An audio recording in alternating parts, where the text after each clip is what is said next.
Students, देखिए प्यारे बच्चों, आपके चैप्टर 3 कंप्लीट हो चुके हैं। तो नेक्स्ट जो आपकी वर्कशीट है, जो नेक्स्ट जो आपका चैप्टर है वो है एक्सपोनेंट एंड द पावर्स। देखिए एक्सपोनेंट एंड पावर्स,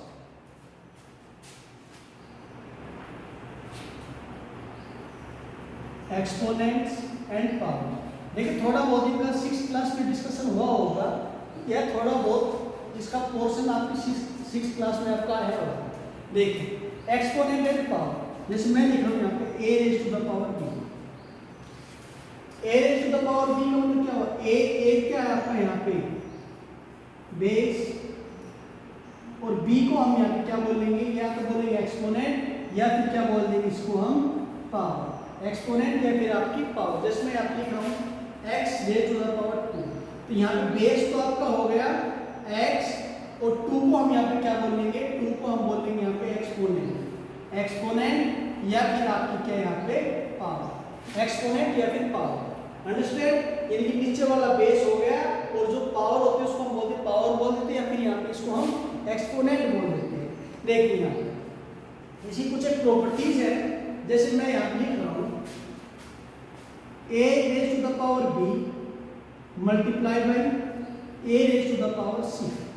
देखिए a की पावर b है यहाँ पे, a की पावर यहाँ पे c। देखिए नंबर आपके आपस में क्या हो रहे हैं, मल्टीप्लाई हो रहे हैं। नंबर आपके आपस में मल्टीप्लाई हो रहे हैं। अगर मल्टीप्लाई हो, देखिए यहाँ पे इसका बेस क्या है a, इसका बेस यहाँ पे क्या है a, तो दोनों का बेस क्या होगा, दोनों का बेस होगा, दोनों का बेस यहाँ पे सेम है।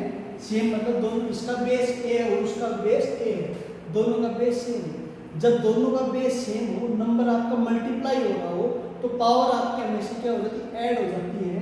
तो यहाँ पे a की पावर कितनी हो जाएगी, b प्लस c। और एग्जांपल लेता हूँ, जैसे लिखा हो x की पावर 2 मल्टीप्लाई बाई x की पावर 3। आप लोग से ये हमारा बेस, ये हमारा बेस, ये एक्सपोनेंट, और ये भी हमारी एक्सपोनेंट, या फिर बोलेंगे पावर। अब देखिए अगर दोनों का बेस यहाँ पे सेम है, अगर बेस सेम है यहाँ पे, तो पावर आपकी क्या होगी, यहाँ पे ऐड होगी। अगर बेस सेम है तो पावर क्या हो जाएगी, कि ऐड हो जाएगी। तो यहाँ पे जो आपका आंसर आएगा वो क्या आएगा, वो बनेगा x की पावर, इसकी पावर कितनी 2 प्लस इसकी पावर कितनी 3, तो कितना हो गया आपका x की पावर कितना 5। और एग्जांपल लेते हैं, यहाँ पे देखिए जैसे लिखा हुआ है a raise to the power 7 multiply by a raise to the power 3। अब देखिए नंबर आपका मल्टीप्लाई हो रहा है, बेस दोनों का सेम है, तो आप आंसर क्या बनेगा, a की पावर 7 प्लस 3। आप कहोगे सर a की पावर कितना बन गया, 10 बन गया। यानी कि प्रॉपर्टी क्या थी, यहाँ पे प्रॉपर्टी आपकी थी a, यहाँ पे x की पावर a, आप इसको कॉपी में कर देना, x की power a multiply by x की पावर b। तो जो आपका यहाँ पे आंसर है वो क्या है, दोनों का बेस सेम है, तो x की पावर यहाँ पे आपका आ गया a प्लस b आ गया। अंडरस्टैंड? उसके बाद अगर ये नंबर डिवाइड हो रहा हो x की पावर a और x की पावर b, अब देखिए दोनों के दोनों नंबर आपस में क्या हो रहे, डिवाइड हो रहे हैं। इसमें क्या हो रहे थे, आपस में मल्टीप्लाई हो रहे थे।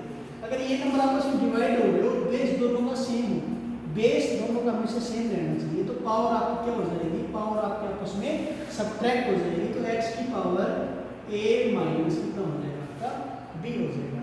यानी कि x की पावर कितनी आपकी a माइनस b, और यहाँ पे क्या बनाता है a प्लस b, क्यों बनाता है, क्योंकि ये नंबर आपस में क्या हो रहा था, मल्टीप्लाई। तो कहने का मतलब ये हुआ, अगर हमारा नंबर मल्टीप्लाई हो रहा है तो पावर ऐड हो जाएगी, और अगर नंबर यहाँ पे डिवाइड हो रहा है, या फिर इस फॉर्म में लिखा, दोनों की दोनों एक फॉर्म होती है, ये वाले भी और ये वाले भी दोनों अलग अलग है। ये वाली भी एक ही बात है, और ये वाला भी आपकी दोनों आपकी एक ही बात है। ये भी डिवाइड हो रहा है, ये भी आपका क्या हो रहा है, डिवाइड हो रहा है, तो दोनों का रिजल्ट क्या रहेगा, आपका सेम रहेगा। यानी कि अगर नंबर मल्टीप्लाई हो रहे हैं, पावर सेम है, तो पावर आपकी ऐड हो जाएगी। अगर नंबर सेम, आपका बेस सेम है और नंबर डिवाइड हो रहा है, तो पावर आपकी क्या हो जाएगी, सब्ट्रैक्ट हो जाएगी। जैसे आपका ये क्वेश्चन आपका जैसे x की पावर 7 डिवाइड बाई x की पावर कितना 3, ये इसको ऐसे भी लिख सकता है, ये लिखने को इसको ऐसे लिख सकता है, x की पावर 7 डिवाइड बाई x की पावर 3। ये दोनों की दोनों एक ही बात है, डिवाइड के बाद जो तो नीचे लिखा जाता है, और इधर होता है वो न्यूमरेटर में लिखा जाता है। तो इसका आंसर जो आपका है वो क्या है, आपको सर दोनों का बेस सेम है, नंबर डिवाइड हो रहा है, तो पावर हमारी क्या हो जाएगी, सब्ट्रैक्ट हो जाएगी। तो यहाँ से आपको बन जाएगा x की पावर 7 माइनस 3, और ये बच गया आपका x की पावर 4। ये क्या हो गया आप लोगों का आंसर हो गया। तो वर्कशीट जो 1 जो है आपकी पूरी सीपी पर बेस है। जो क्वेश्चन नंबर फर्स्ट जो है आपका ये कह रहा है right the base and the exponent. आपको बेस भी लिखना है इसके अंदर और आपको यहाँ पे इनके एक्सपोनेंट भी लिखने हैं। एक पार्ट करा रहा हूँ, देखिए क्वेश्चन नंबर फर्स्ट जो है आपका, देखिए फर्स्ट का जो सेकंड पार्ट है आपका लिखा हुआ है -4/7 की पावर 5। तो आप यहाँ पे कहोगे सर इसका बेस जो है, बेस कितना है इसका, बेस इसका हो गया ये कंप्लीट, यानी कि ये पावर किसके ऊपर लगी है, ये पावर लगी है इस कंप्लीट के ऊपर, यानी कि -4/7। तो इसका बेस हो गया -4/7 और एक्सपोनेंट बोल दो या फिर आप यहाँ पे पावर बोल दो। तो यहाँ पे आपकी एक्सपोनेंट कितनी होगी, एक्सपोनेंट यहाँ पे होगी आपकी 5। बेस हो गया -4/7, एक्सपोनेंट हो गया आपकी यहाँ पे 5।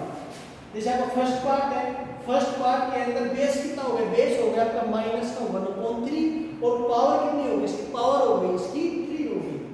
थर्ड पार्ट जो है आपका बेस 2/9 हो गया, पावर कितनी होगी उसकी, एक्सपोनेंट बोल दो पावर बोल दो, कितनी होगी आपकी 5 होगी। तो फर्स्ट पार्ट आपका ऐसे ही होगा। उसमें फर्स्ट सेकंड जो पार्ट है ये कह रहा है एक्सप्रेस आपको उनको किस फॉर्म में लिखना, आपको एक्सपोनेंशियल फॉर्म में लिखना है। कैसे लिखनी वो देखो, आसान क्वेश्चन है। देखिए जैसे यहाँ लिखा हुआ है 5/6 मल्टीप्लाई बाई 5/6। देखिए अगर यहाँ पे कुछ भी नहीं है तो इसका मतलब क्या है कि 5/6 की पावर कितनी है 1। अगर यहाँ पे भी कुछ भी नहीं इसका मतलब 5/6 की पावर कितनी है 1 है। इसी का ध्यान रखना। जैसे मान लीजिए लिखा है 6 × 6, या तो आप डायरेक्ट कर दो 36, या फिर इसके ऊपर कुछ भी नहीं, इसका मतलब इसकी पावर 1, इसकी पावर कितनी 1 और 6 की पावर 2, 6 की पावर 2 का मतलब क्या हो गया 36 हो गया। उसी तरह यहाँ पे 5/6 की पावर 1 और 5/6 की पावर यहाँ पे 1। तो यहाँ पे जो आपका जब आप इसको यहाँ पे एक्सपोनेंशियल फॉर्म में लिखोगे तो क्या बनेगा 5/6 की पावर, बेस दोनों के सेम है, पावर आपकी क्या हो जाएगी ऐड, तो 1 + 1 कितना हो गया 2 हो गया। अगर एक और बार लिखा हो तो 5/6, तो यहाँ पे कितनी 5/6 की पावर यहाँ पे कितनी हो जाती 3 हो जाती। अगर एक बार और लिखा हो तो 5/6, तो 5/6 की पावर यहाँ पे कितनी हो जाती 1 2 3 4 हो जाती है। अंडरस्टैंड। जो सेकंड पार्ट जो है आपका यहाँ पे 9/2 की पावर कितनी हो जाएगी, देखिए कितनी बार आपका आ रहा है 9/2, 9/2 आपका 4 बार मल्टीप्लाई हो रहा है, 9/2 की पावर कितनी हो जाएगी 4। यहाँ पे -7/8 की पावर कितनी हो जाएगी 3 और -1/2 की पावर कितनी हो जाएगी यहाँ पे 5 हो जाएगी और 1/8 की पावर यहाँ पे कितनी हो जाएगी, यहाँ पे कितनी हो जाएगी 7। यानी जितनी बार मल्टीप्लाई हो रहा है उतनी उसकी पावर हो जाएगी। जैसे मान 1/8 की पावर ये कितनी बार मल्टीप्लाई हो रहा है आपका, ये 7 बार मल्टीप्लाई होती है आपका एक्सपोनेंशियल फॉर्म में। अंडरस्टैंड। थर्ड क्वेश्चन ये कह रहा है express the following as rational in the p/q form. इनको लिखना है आपको p/q की फॉर्म में। p/q की फॉर्म मतलब इसको आपको सिंपलीफाई करना है। जैसे लिखा है 5/6 की पावर 3, ये आपका लिखा हुआ 5/6 की पावर 3 लिखा हुआ है। अब देखिए यहाँ अब 5/6 की पावर 3 लिखा है, इसका मतलब क्या है, पावर 3 का मतलब क्या हो गया कि 5/6 कितनी बार मल्टीप्लाई हो रहा है आपका, हो गए 3 का मतलब ये हो गया सर जी 5/6 जो है 3 बार मल्टीप्लाई हो रहा है आपस में। कितनी बार मल्टीप्लाई हो रहा है आपस में 3 बार मल्टीप्लाई हो रहा है। देखिए ऊपर मल्टीप्लाई कर दो 5 5 जा 25, 25 5 जा 125 और यहाँ पे 6 को मल्टीप्लाई कर दो। जब आप 6 को मल्टीप्लाई करोगे तो यहाँ से आपका कितना बनेगा, आपका बनेगा 260 और ये आपकी कौन सी फॉर्म होगी, आपकी होगी p/q फॉर्म यहाँ पे होगी। अंडरस्टैंड। यहाँ पे आगे देखिए, यहाँ पे आगे आपका लिखा हुआ है जैसे मान लो ये बोल दी 2/3 की पावर 4, इसको लिखना है एक्सपोनेंशियल फॉर्म में। तो कैसे लिखोगे, तो देखिए ये जो पावर 4 जो है 2 की भी पावर 4 है और ये यहाँ पे 3 की पावर 4, इसका मतलब ये 2 भी 4 बार मल्टीप्लाई हो रहा है और 3 भी आपका 4 बार मल्टीप्लाई हो रहा है। जो आप इसको यहाँ पे सोल्व करोगे तो 2/3 multiply by 2/3 multiply by 2/3 multiply 2/3। तो यहाँ पे आप मल्टीप्लाई करोगे 2 2 जा 4 2 जा 8 2 जा कितना है यहाँ पे आपका 60, 3 3 जा 9 9 3 जा 27 3 जा यहाँ पे कितना है आपका 81 और ये क्या होगा आप लोगों का आंसर हो गया। तो क्वेश्चन नंबर 4 जो है आपको कंप्लीट आपको ऐसे ही करना है, आपको इनकी बस आपको संख्या करनी है, आपको मल्टीप्लाई करनी है। क्वेश्चन नंबर 5 जो है आपका ये कह रहा है एक्सप्रेस करना है, किस फॉर्म में एक्सप्रेस करना है आपको, पावर फॉर्म में एक्सप्रेस करना है। जैसे यहाँ पे आपका लिखा हुआ है 81 अपॉन में 625, 81 अपॉन में 625। अब इसके लिए आपको स्क्वायर याद होना चाहिए। अब आपको स्क्वायर याद होना चाहिए, इसका मतलब आपको पता है 81 किसका स्क्वायर होता है, 81 होता है 9 का स्क्वायर होता है, अंडरस्टैंड। और 625 किसका स्क्वायर होता है, ऑब्वियसली 25 का स्क्वायर होता है, समझे। ये 25 का स्क्वायर कितना होता है 625, और 9 का स्क्वायर कितना होता है 81। देखिए इसके ऊपर भी पावर सेम है, इसके ऊपर भी पावर सेम है, तो मैं इसको ऐसे लिख सकता हूँ कि 9 अपॉन 25 की पावर कितनी है यहाँ पे, अंडरस्टैंड। अगर आप इसको और इजी सिंप्लीफाई करना चाहो तो 9 किसका स्क्वायर होता है, 3 का स्क्वायर होता है।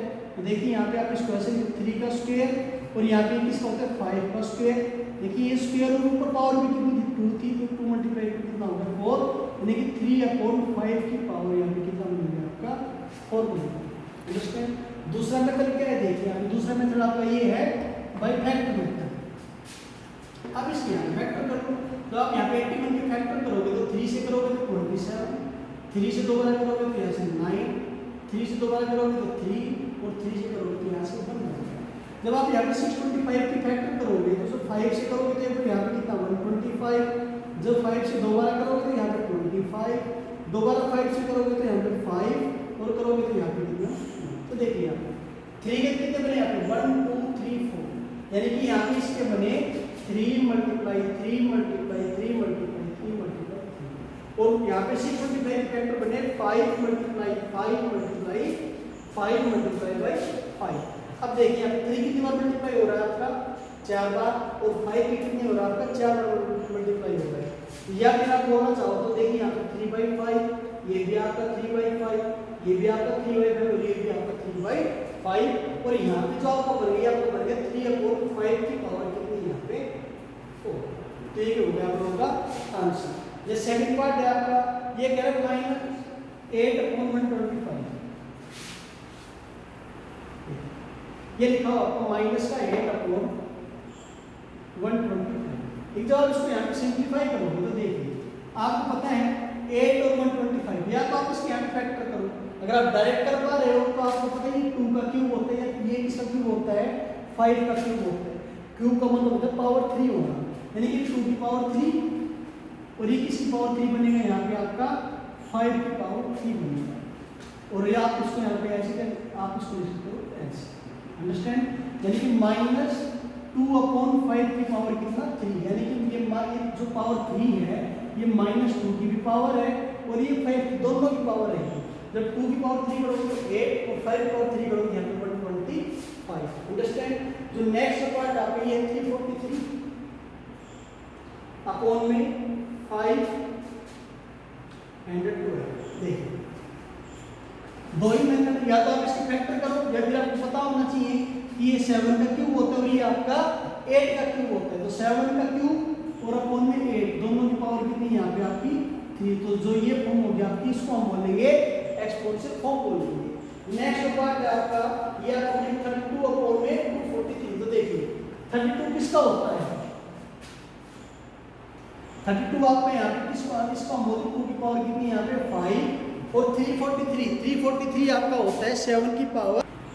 और जब आप यहाँ पे 243 या तो आप फैक्टराइज करो, या अगर आप फैक्टराइज आपको डायरेक्ट आता है, अगर फैक्टराइज नहीं कर पा रहे तो यहाँ से कर लो, आपको 3 से जाएगा, 3 8 जा 3 1 जा, 3 से करोगे तो यहाँ पे 27, 3 से दोबारा करोगे तो 9 जा, 3 से दोबारा करोगे तो यहाँ पे 3 जा, और 3 से दोबारा करेंगे तो यहाँ पे 1 जा। तो देखिए कितनी बार बना आपका 1 2 3 4 5, यानी कि यहाँ पे 243 भी क्या होता है आपका 3 की पावर कितनी 5 होता है।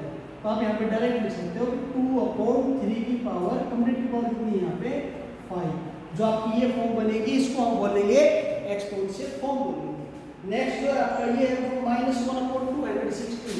देखिए -1/216, तो आपको पता है 216 किसका क्यूब होता है, ये होता है 6 का। तो आप इसको ऐसे लिखो -1/6 की पावर कितनी है यहाँ पे 3। जब 6 की पावर 3 करोगे तो 6 मल्टीप्लाई 6 मल्टीप्लाई बाई 6, तो कितना ये आपका आएगा यहाँ से 216 आएगा।